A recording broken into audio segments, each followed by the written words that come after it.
Vamos lá, galera. Parte 2 do nosso vídeo aula. Cara, eu tô parecendo um youtuber, não tô não? Parecendo um youtuber, legal, tô me sentindo importante. Vamos lá, primeiro reinado. A nossa historiografia, galera, ela identifica o primeiro reinado de 1822 a 1831. Ou seja, 9 anos de primeiro reinado.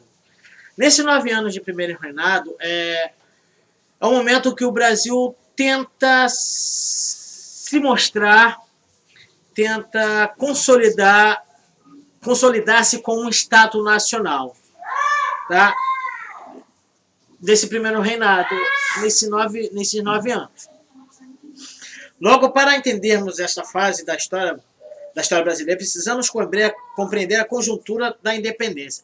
Nesse slide, eu botei uma chargezinha, assim, botei a imagem de Caio Prado Júnior, um sociólogo, historiador da Escola de Sociologia de São Paulo, mas isso não vem ao caso para vocês.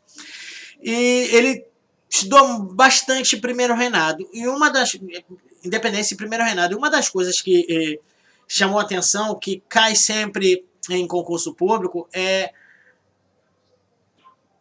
o que ele disse. Eu botei a chargezinha, uma nuvenzinha de pensamento, ele pensando e tal. Nas minhas considerações, identifiquei que a independência do Brasil foi um arranjo político entre as elites comerciais e agrárias. Gente, o que ele identificou e publicou tal, e tem como base a nossa historiografia, sério, ele tem toda a razão.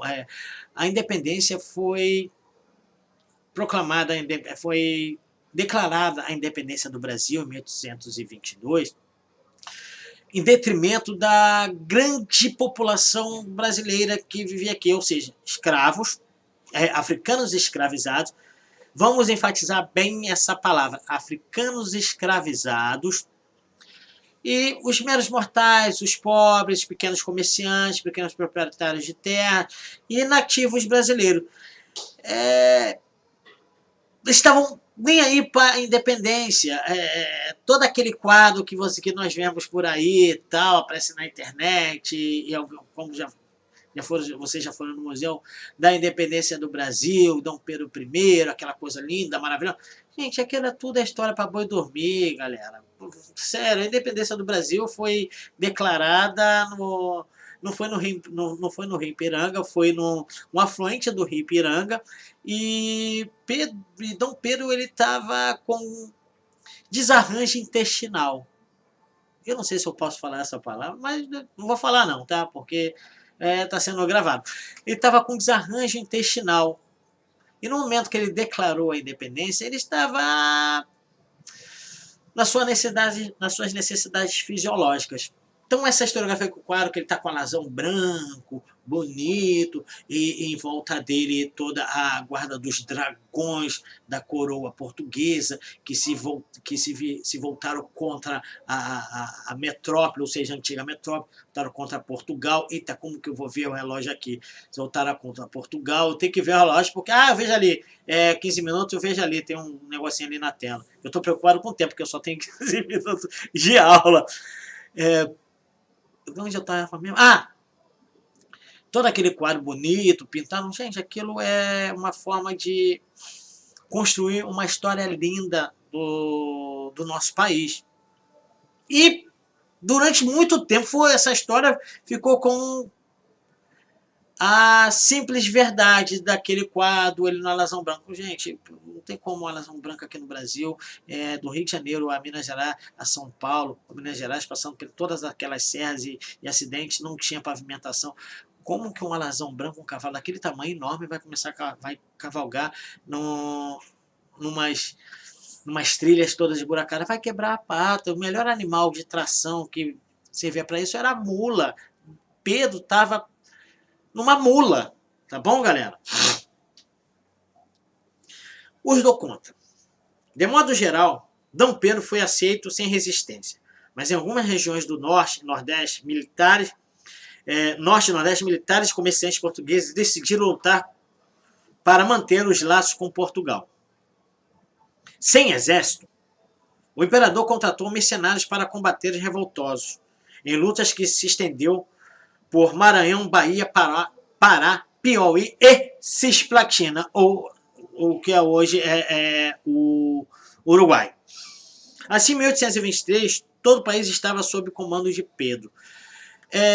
Vamos só enfatizar aqui, sem exército.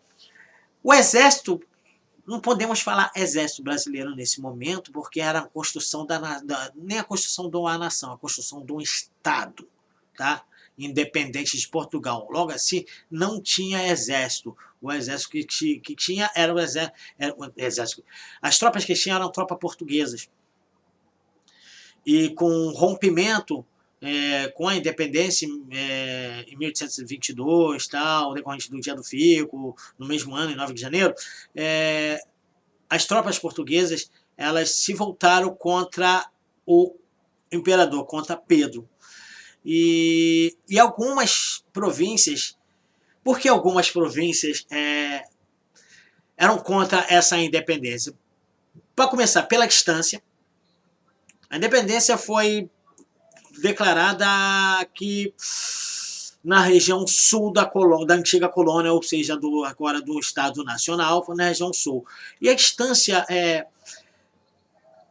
das províncias da colônia era enorme. Então, a notícia de declaração de independência só chega lá no Pará, extremo norte, Maranhão, mais ou menos uns 3 meses depois. E isso atrapalha a vida econômica dos grandes proprietários e comerciantes dessas províncias do Norte e Nordeste, porque eles ainda mantinham o fluxo econômico com Portugal, com os ingleses, com as nações amigas através da abertura dos portos em 1808.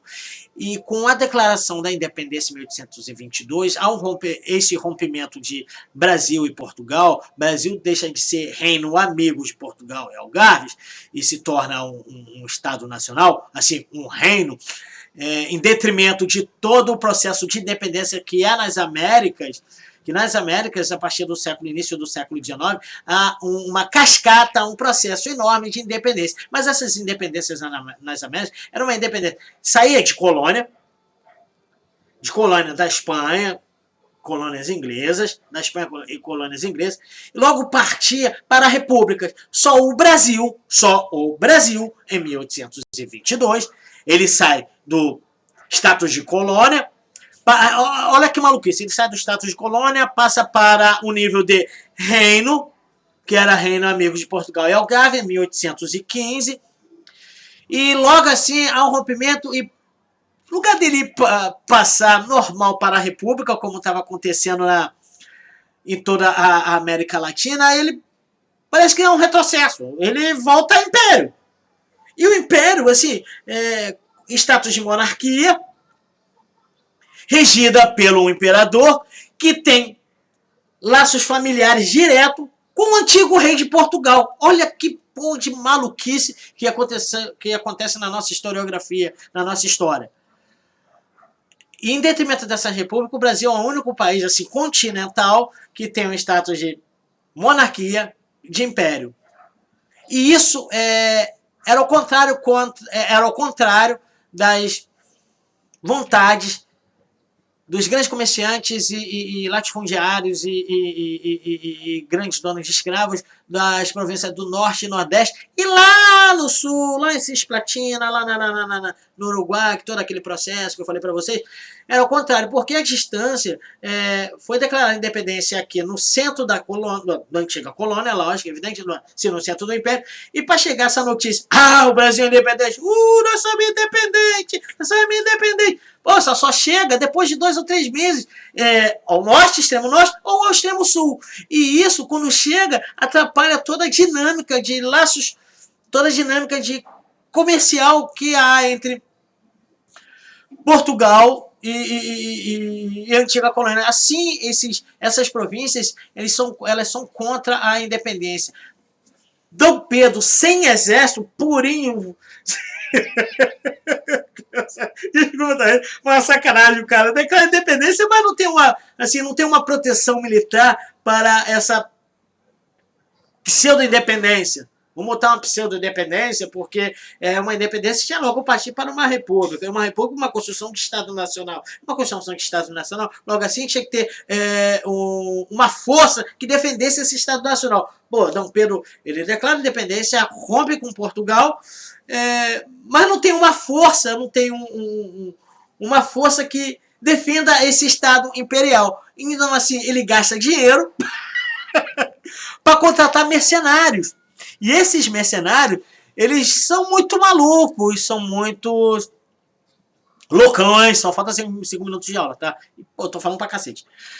São muito malucos e pratica toda forma de genocídio, estupros e maluquices no Nordeste, longe dos olhos da capital, ou seja, do Rio de Janeiro, e no extremo sul. Esse foi o problema. Em 1823, todo o país estava sob o comando de Pedro. Claro, pagando mercenários alemães, mercenários ingleses e batavos. Mercenários batavos. São holandeses. Eu gosto desse nome, batavos. A Constituição da Mandioca. Após as revoltas, a elite brasileira, no ano de 1823, dá início a um projeto constituinte sobre aspectos marcantes em relação à hegemonia imperial. Esses aspectos são oposição aos lusitanos legal, assim, essa oposição aos lusitanos vem desde quando o Brasil é elevado a reino. Essa oposição aos portugueses. Limite ao poder do imperador.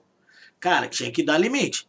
Na boa, a elite brasileira, na Constituinte, olha só, galera, na Constituinte, ou seja, a reunião de deputados brasileiros, ou seja, do Partido Brasileiro, que dá início uma Constituinte para formar uma Constituição, a primeira, de um Estado nacional, regida sob um imperador. Legal? Essa Constituinte, uma das diretrizes dela era dar limite ao imperador, que Dom Pedro era muito maluco. Podia ver, assim, na história fofoca de Dom Pedro, que Dom Pedro era tão maluco que ele tinha várias amantes. Então isso afetava a sua forma de governar, de alguma forma. E manter o poder político nas mãos das grandes proprietários rurais. Gente, a elite brasileira ainda queria se manter como detentora de toda a hegemonia econômica do Brasil. Rompeu. Quem tinha esse poder econômico era a elite portuguesa.